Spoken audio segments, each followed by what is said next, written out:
একটা দুর্ঘটনা কি ঘটলো জানো, মানে আজকে সকালবেলা না মা বাবা ভাইয়ের জন্য মনটা অনেক খারাপ লাগছিল। পরে চলে এসেছিল খাসির মাংস।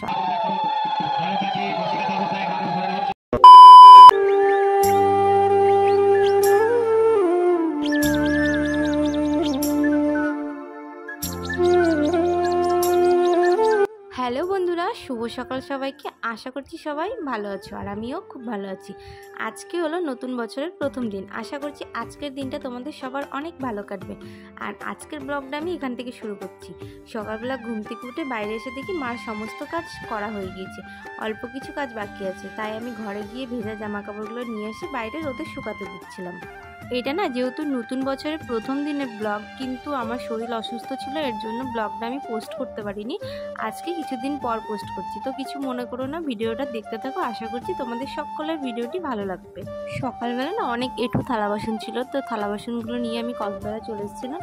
আর রোজ না বাসন ধোয়ার দায়িত্বটা আমারই পড়ে। সকালবেলা ঘুম থেকে উঠে মা বাসি কাজগুলো করে নেয়, আর আমি পরে ঘুম থেকে উঠে হয়তো ঘরটা ঝাড় দিই, এরপর বাসন টাসনগুলো ধুয়ে নিই। আবার কোনো দিন হয়তো কাজও করি। আমাদের কাজের কোনো ঠিক ঠিকানা নেই, যে যখন ওঠে সে তখন কাজ করে নেয়। তো আমার না এঁঠো থালা বাসন প্রথমে জল দিয়ে ধুয়ে না নিলে ভালো লাগে না। তো থালা বাসনগুলো সব মেজে নিয়েছিলাম, আর মেজে নিয়ে এক বালতি জল ভরে নিয়েছিলাম বসে বসে ধোয়ার জন্য। ঘর থেকে একটা বসার জায়গা নিয়ে এসেছিলাম।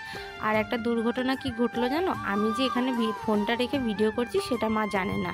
তাই মা ঘর লেপে এসে মানে বালতি থেকে হট করে জলটা নারকেল গাছের গোড়া, আমি না একটা নারকেল গাছের গোড়ায় ফোনটা রেখে ভিডিও করছিলাম। মার কোনো দোষ নেই এখানে, মা জানেন না। তো মা হট করে সে জল ঢেলে দিয়েছে, আর পড়বি পর ফোনের উপরে পুরো জলটা পড়েছে। ফোনে কভার লাগানো ছিল, ওর জন্য ফোনটা কিছু হয়নি। তো চলো তোমরা এখনই ভিডিওতে দেখতে পাবা যে কিভাবে কি হয়েছে।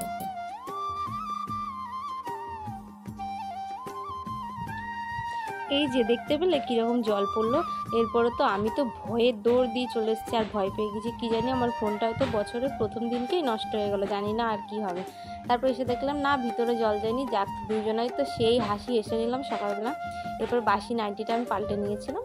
এরপর এগুলো ধুয়ে বাইরে শুকাতে দিচ্ছিলাম। আর এখানে আমার একটা দেওর দেখো কি দুষ্টামি করছিল। আমি ওকে বলছি কি, তুই ফোনটা হাত দিস না, ফোনটা পড়ে যাবে। আর ও সে বারবার গিয়ে ক্যামেরাটা অফ করে আর অন করে। এরপর যখন জোর করে একটু বকা দিলাম, বাবা বকা দিল, তখন ও দূরে সরে গিয়ে। আগের দিন যেহেতু মেলায় গিয়েছিলাম, যে শাড়িটা পরে গিয়েছিলাম, আমার না কোনো জিনিস একবার পরলে সেটা না ধুলে আমার মনে হয় কি শান্তি লাগে না। আর এদিকে বাবা নিয়ে এসেছিলো সকাল সকাল মাছ, কারণ আজকে যেহেতু পয়লা বৈশাখ, সবাই মাছ মাংস ভালো মন্দ খাওয়ার দিন। তো বাবা মা না মাংস খায় না, আমাদের জন্য মাংস নিয়ে আসবে পরে। আর বাবা মার জন্য এখানে মাছ নিয়ে এসেছিলো। দেখতেই পেলে আমি এদিকে ভাত বসিয়ে আর একদিকে মাছগুলো ভাজতে দিয়েছি। আমার না আজকে সকালবেলা খুব খিদে লেগে গিয়েছিলো, তাই মা বললো আমি রান্নাঘরে বসছি, রান্না করছি, তুমি যাও গিয়ে খেয়ে এসো। তাই আমি এখানে বেশ কটা মুড়ি নিয়েছিলাম, কয়েকটা জিলেপি নিয়েছিলাম, আর পাঁপড় ছিল আগের দিন, তো পাঁপড় নিয়েছিলাম। খাওয়া দাওয়া করে আমি চলে এসেছিলাম ঘরে, আর ওইদিকে মা রান্না করছিল।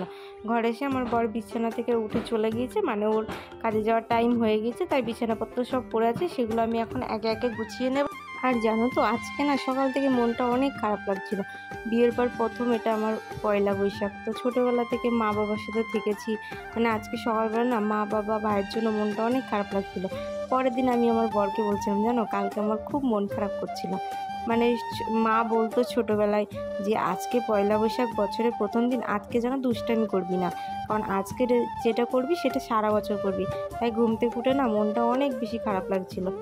বছরের প্রথম দিন, নতুন জামা, মায়ের হাতের রান্না, এগুলো না অনেক বেশি মিস করছিলাম। আর এ বাড়িতেও মা আছে, মাও অবশ্য আমাকে রান্না করে খাইছে, তবুও ছোটোবেলা থেকে একটা অভ্যাস। আর এখানে এসে নতুন সন্ধেবেলা বাবা হালখাতা করে নিয়ে এসে কত মিষ্টি নিয়ে আসতো, সবাই একসাথে বসে খেতাম, কত মজা হতো, কত আনন্দ হতো। ওই বাড়িতে যেগুলোতে সেগুলো সব সেম এই বাড়িতে আছে, তবুও যেন ছোটোবেলাটা খুব বেশি মনে পড়ে। কিন্তু কিছু তো করার নেই, এটাই নিয়ম, এটাই নীতি, এটাই মেনে নিতে হবে। এরপরে চলে এসেছিলো খাসির মাংস আমার আর আমার বরের জন্য। বললাম না মা আর বাবা মাংস খায় না, ওনাদের জন্য মাছ রান্না হয়েছে, আর আমার আর ওর জন্য চলে এসেছিলো খাসির মাংস। একবার তো রান্না হয়েছে, আবার একবার মাংসটা রান্না করতে হবে। তাই অনেক বেলা হয়েছিল, তাই ভাবলাম কি কটা ভাত খেয়ে নিই, ভাত খেয়ে নিয়ে গিয়ে রান্না করব। ভাত টাত খেয়ে নিয়ে এসে মাংস ধুয়ে মশলা করে, এখানে আমি মশলা দিয়ে সব কিছু মশলা দিয়ে মাংসটা মেখে রেখে দিয়েছিলাম। এখানে পেঁয়াজ, আলু, টমেটো সব কিছু মানে যা যা লাগবে সব কিছু এখানে জোগাড় করে রেখে দিচ্ছিলাম। এখন রান্নাটা বসাবো। তো আগে আমি মাংসটা কড়াইয়ে কষিয়ে নিয়েছিলাম সুন্দর করে, এরপর প্রেশার কুকারে দিয়ে দিই। রান্না শেষ করে হাত মুখ ধুয়ে চলে এসেছিলাম এক বালতি জল নিয়ে ঘরে, কারণ ঘরগুলো ভাবছিলাম যে একটু মুছে নেবো, তাই দেরি না করে লেগে পড়লাম কাজে।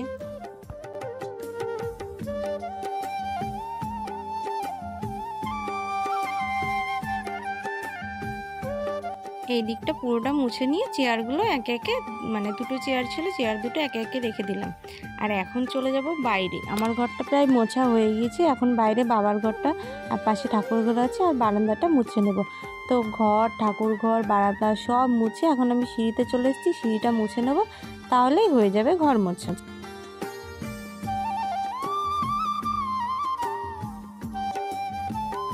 দুপুরে একেবারে স্নান শেষ করে চলে এসেছিলাম ভাত খেতে। আর এই যে বললাম না খাসির মাংস রান্না করব, তো সকালে মাছ রান্না হয়েছিল সেটা একটু নিয়েছিলাম আর মাংস নিয়েছিলাম।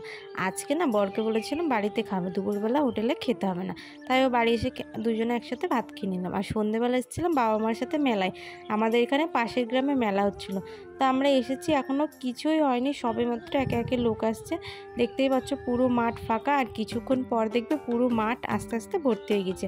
তো আজকে নতুন বছরের প্রথম দিন, তো এখানে আজকে চড়ক ঘোরানো হয়। অন্য অন্য জায়গায় তো বছরের শেষ দিনকে চড়ক ঘোরানো হয়, আর আমাদের এই জায়গাটায় আজকে বছরের প্রথম দিন চড়ক ঘোরানো হয়। তো এখানে সবাই এসছে, আমরাও চলে এসেছি দেখতে। ভাবলাম বসে থেকে কি করবো, একটু বাদাম খাই বসে বসে, তাই চলে এসেছিলাম বাদামের দোকানে। আর এখন জানো তো বাদামের যেই দাম হয়েছে কি বলবো, আমরা বাদাম নিয়ে বসে বসে খাচ্ছিলাম। আর এদিকে চড়ক গাছ পোতা শুরু হয়ে গিয়েছিল, সবাই দলে দলে আসছিল সন্ন্যাসীরা। এখানে এখনো চড়ক গাছ পোতাই হয়নি। আমাদের আগের দিনের ভিডিও তো দেখেছো, গিয়েছি তখন দেখছি পুজো হচ্ছিল, আর এখানে এখনো চড়ক গাছ পুঁতিনি। সবাই এসেছে এখানে চড়ক গাছ পুঁতবে, তারপর সন্ন্যাসীর পিঠে বড়শি ফুঁড়ে তারপর ঘোরানো হবে। তো চলো তোমরা ভিডিওটা দেখতে থাকো, আশা করছি ভালো লাগবে। আর যারা আমার চ্যানেলে নতুন তারা প্লিজ আমার চ্যানেলটি সাবস্ক্রাইব করে দিও।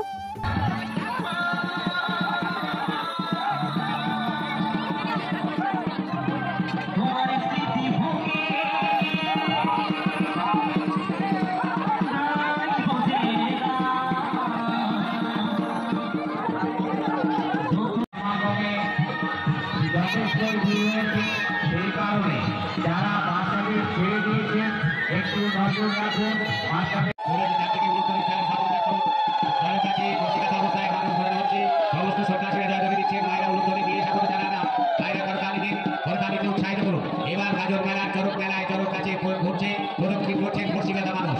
মানুষের পিঠে বর্ষি কাঁথা অবস্থায় চড়কে ঘুরছে, দেখতে পাচ্ছেন আপনারা এক্ষুনি চড়কে দুই প্রান্তে চড়কে প্রান্তে ঝুলছে বর্ষি কাঁথা মানুষ। মানুষের পিঠে বর্ষি কাঁথা রয়েছে, দেখুন বর্ষি কাঁথা অবস্থায় কিভাবে অত বড় মানুষটা চড়ক কাছে পা খাচ্ছে, চড়ক কাছে পা খাচ্ছে বর্ষি কাঁথা মানুষ। যারা দেখেনি সব অবস্থা দুর্বল হৃদয় লোক মানুষের দিকে তাকাবেন না, যাদের হৃদয় দুর্বল তাকাবেন না, আপনারা সকলে দৃশ্য একমাত্র এই গাজরেই সম্ভব। এই গাজর মেলা ছাড়া এই জিনিস কখনো সম্ভবপর নয়। গাজর মেলা ছাড়া এটা পা খাচ্ছে, 108 পা খাচ্ছে, দেখুন কত দূরে চলে গেছে, কত দূরে চলে গেছে। মানুষ বর্ষিকাত অবস্থায় বাতাসা ছুড়ে দিচ্ছে, আপনারা সবাই দূরে থাকবেন, বাতাসা যাতে কারো চোখে চোখে না লাগে। বর্ষিকাত অবস্থায় বাতাসা ছুটছে সন্ন্যাসী, বাতাসা ছুটছে সন্ন্যাসীরা, আপনারা একটু নিরাপদ দূরত্ব রাখুন, নিরাপদ দূরত্বে দাঁড়াবেন। সন্ন্যাসী দেখুন বর্ষি গাঁথা অবস্থায় ঘোরানো হচ্ছে, পিঠে বর্ষি গাঁথা রয়েছে, সেই অবস্থায় চক্রাকারে পাক খাচ্ছে সন্ন্যাসী। এই হচ্ছে গাজন মাহাত্ম্য, যে গাজনে ব্রতচারী সন্ন্যাসীদের দ্বারা এটা কেবলমাত্র সম্ভব, তাছাড়া সাধারণ মানুষের এটা সম্ভব নয়। ব্রতচারী সন্ন্যাসীদের অলৌকিক কর্মকাণ্ডের মধ্যে অন্যতম কর্মকাণ্ড পিঠে বর্ষি গাঁথা অবস্থায় চক্রাকারে পাক খাচ্ছে। আপনাদের সামনে প্রদর্শিত হচ্ছে, দেখুন অলৌকিক কাণ্ড চক্রাকারে।